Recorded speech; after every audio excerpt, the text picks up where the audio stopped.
IITN विप्र गोयल ने नई दिल्ली में आयोजित इंडियन CSR अवार्ड्स 2025 में भाग लिया। विप्र ने कहा, जहां हम उन सभी का उत्सव मना रहे हैं जो नवाचार, स्थिरता और समावेशी राष्ट्र निर्माण के माध्यम से एक सशक्त एवं आत्मनिर्भर भारत का निर्माण कर रहे हैं। SPF की ओर से हमारे मिशन का प्रतिनिधित्व करने पर गर्व है, जो जल ऊर्जा रोजगार आत्मनिर्भर ग्रामों के लिए समर्पित है। का मौका मिले।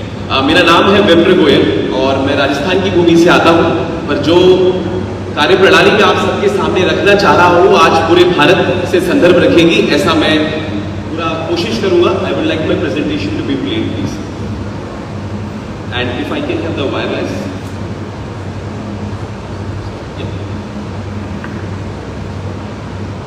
सो IIT खड़गपुर से पढ़ाई तो किया, पर my father is from Bhabha atomic research centre. तो एक दिन ऐसा हुआ कि उन्होंने एक किसान हमारी पैतृक भूमि से निकला, दौसा। हमारी पैतृक भूमि दौसा है, और जब उस किसान को जिस दशा में मेरे पिताजी ने छोड़ा था 1970 में, तब बाणगंगा नदी बारहमासी बहती थी। मतलब राजस्थान की जो क्षेत्रीय नदियां हैं वो बारहमासी बहती थी। The regional rivers used to flow perennially. पूरे राजस्थान की कह लीजिए और भारत की नदियां बारहमासी बहती। पर आज ऐसा समय राजस्थान में आ गया है, पंजाब, हरियाणा, जो ये अपना फूड बास्केट है पूरे भारत का, और भारत की अलग अलग नदियां जो पेरेनियल थी, all those perennial rivers are now drying up, have become seasonal. हमने बहुत सारे इंटरवेंशंस भी सुने हैं जो रिवर रिजुविनेशन प्रोजेक्ट्स हैं, पर मैं आज सबके सामने ये कंफर्म करना चाहूंगा कि उसका एक्चुअल रीजन क्या है। हम शायद जानते हैं ground water depletion. Am I audible? तो ground water depletion is the major issue behind drying up of rivers. It's not कि हमारी रेनफॉल कम हो गई, जैसे राजस्थान में लोगों को लगता है कि बरसात कम हो गई। हम किसानों से बात करते हैं, करीब 10,000 किसानों से मैं जुड़ा हूँ पिछले 3 सालों में। तो किसान कहते हैं साहब बरसात कम हो गई, तो हम उनको बोलते हैं कि पिछले 30 साल का डेटा हमने निकाला, the rainfall has that the ground water level has gone down because of the reasons I will be sharing further in the presentation. That is why the regional reverse have dried up, and जो local ground water resource था वो खत्म हो गया। तो water का mismanagement is the issue. It is not कि प्रकृति की देन कम हो गई, तो let's be feeling lucky about it कि एटलीस्ट प्रकृति की देन कम नहीं हुई है। अब हम एज ए ह्यूमैनिटी पानी को कैसे डील करते हैं, and it's just not because about water. एक बहुत अच्छा आज पैनल डिस्कशन हुआ जिसमें ये बात हुई कि हम हर NGO एक प्रोजेक्ट लेके आता है कि मुझे ये काम करना है। कोई कहता है मैं शिक्षा पे काम करूंगा, कोई कहता है मैं स्वास्थ्य पे करूंगा, कोई कहता है मैं आजीविका पे करूंगा। मैं आज आप सभी कॉर्पोरेट्स की बातों से सहमत हूं कि it should start with need assessment. The project should start with need assessment, कि आपकी जो लोकेलिटी है, आपकी जो यूनिट है, आपकी जो फैक्ट्री है, या आपकी जो मिल है, या आपका जो दायित्व है, जिस समुदाय से जुड़ा हुआ है, उस समुदाय की प्राथमिकता क्या है। It should be the first step. अब उसमें आप डेटा एनालिसिस लगाइए, विजुअलाइजेशन लगाइए, कलेक्टर साहब के थ्रू पटवारियों को एंगेज करके गिरदावरी खुलवाइए, खसरे खतौनी खुलवाइए, वो सारे सेकेंडरी डेटा सोर्सेज हैं। बट सेकेंडरी डेटा सोर्सेज से काम करने के बाद भी द मेजर इंपॉर्टेंट स्टेप जो corporates look forward two is primary assessment, कि क्या आप उस क्षेत्र में गए, क्या आप उस फैक्ट्री में गए, जिस फैक्ट्री को क्षेत्रीय जनता को संभालना है, उसको पालना है। तो हमारा जो ये प्रोजेक्ट मैं आपको दिखाने जा रहा हूँ, ये कोई एक स्टेट की आस्क नहीं है, ये कोई एक प्रोजेक्ट की आस्क नहीं है, एक यात्रा है, एक केस स्टडी मैं आपको दिखा रहा हूँ। कि जब मेरे पिताजी ने देखा वो भीख मांगते हुए किसान को, तो मुझे IIT में फोन किया 4th ईयर में कि विप्र अगर आप मेरे सार्थक बेटे हैं तो अपना जीवन राजस्थान और भारत के किसानों के लिए लगाएं। उन्होंने एक समस्या को देखा और मुझे दिया 2020 में। आज 2024 है, वो गांव संपूर्ण रूप में जल आत्मनिर्भर बन चुका है। उस गांव में पानी की कमी संपूर्ण रूप से खत्म हो चुकी है। माननीय राजनाथ साहब इस गांव का उद्घाटन करने वाले हैं, माननीय शिवराज सिंह चौहान साहब इस गांव का उद्घाटन करने वाले हैं, और इस सभा में उपस्थित सभी CSR हेड्स, कॉर्पोरेट्स और अलग अलग हितधारकों को मैं रिक्वेस्ट भी करूंगा कि उस गांव के उद्घाटन में आए। मैं फॉर्मली इन्वाइट भी करूंगा, शिवानी जी के थ्रू में वो कोऑर्डिनेशन भी। तो अब ये यात्रा शुरू हुई उस भीख मांगते हुए किसान से।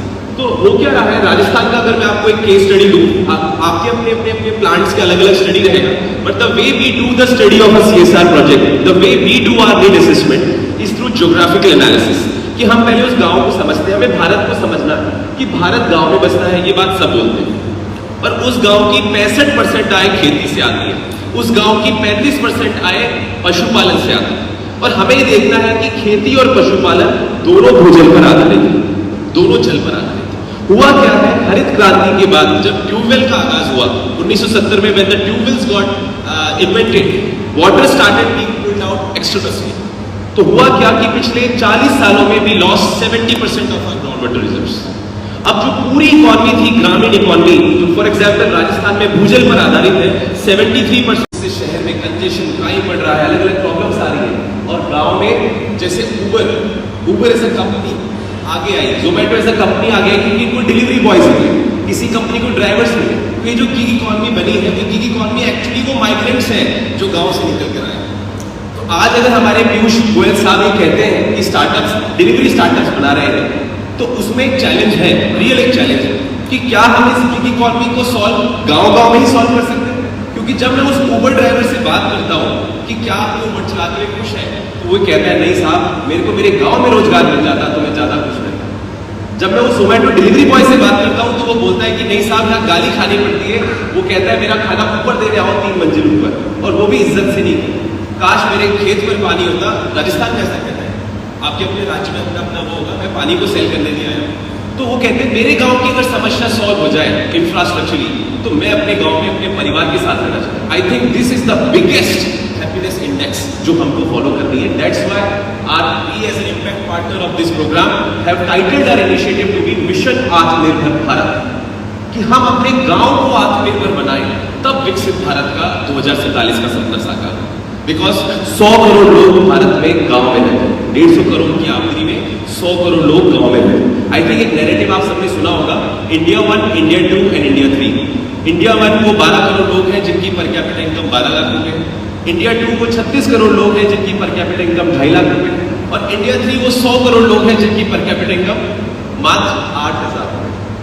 तो ये जो इंडिया 3 है, अगर इसको हमने सेल्फ रिलायंट बना दिया, इसकी परचेसिंग पावर को 4 to 5, हमारी डोमेस्टिक डिमांड इतनी होगी कि हमारी जो बड़ी बड़ी मैन्युफैक्चरिंग कंपनीज है, सॉफ्टवेयर कंपनी डिमांड होगी।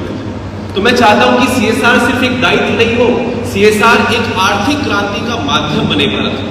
और वो क्रांति का माध्यम ऐसा हो कि ग्रामीण परिवार की आमदनी इतनी बढ़े कि वो अपनी शिक्षा का, स्वास्थ्य का खर्चा खुद करे। सीएसआर प्रोजेक्ट ऐसा हो कि सिर्फ वो शिक्षा को न सुधारे, सिर्फ स्वास्थ्य को न सुधारे, वो रूट पे अटैक करे। रूट पे अटैक करे, जब किसान की जेब में पैसा जाए, जब ग्रामीण महिला की जेब में पैसा जाए, तो अपने बच्चे की शिक्षा की भी फीस भर ले, अपने डॉक्टर की भी फीस भर ले। तो यहां से हमने शुरू किया था। ग्राउंड वाटर लेवल राजस्थान में 50 फीट में मेरे पिताजी छोड़कर आए थे 1970 में, और आज वो ग्राउंड वाटर 600 से 700 फीट पहुंच चुका है। अगर मुख्यमंत्री के चुनाव होते हैं, विधायक के चुनाव होते हैं, अगर मैं प्रूफ बताऊं आपको बताऊं, सांसद के चुनाव होते हैं, तो पानी पहला मुद्दा रहता है। तो हम जब भी किसी कॉर्पोरेट के साथ काम करते हैं, हम उनके समुदाय में ये पूछते हैं कि आपके विधानसभा चुनाव में पहला मुद्दा क्या था, आपके सरपंच चुनाव में पहला मुद्दा क्या था, पहला पॉइंट। दूसरा, एक मेथोडोलॉजी में आपको बता रहा हूं, हम गवर्नमेंट हायरार्की के थ्रू जो पटवारी है वो एक्चुअली सभी किसानों की गिरदावरी रखता है, खसरा रखता है। ऑलरेडी जो सेकेंडरी डेटा सोर्सेज है उनको करते हुए हम नीड असेसमेंट करते हैं, और उसके बाद फिर हम अपनी कोई बात रखते हैं। तो अब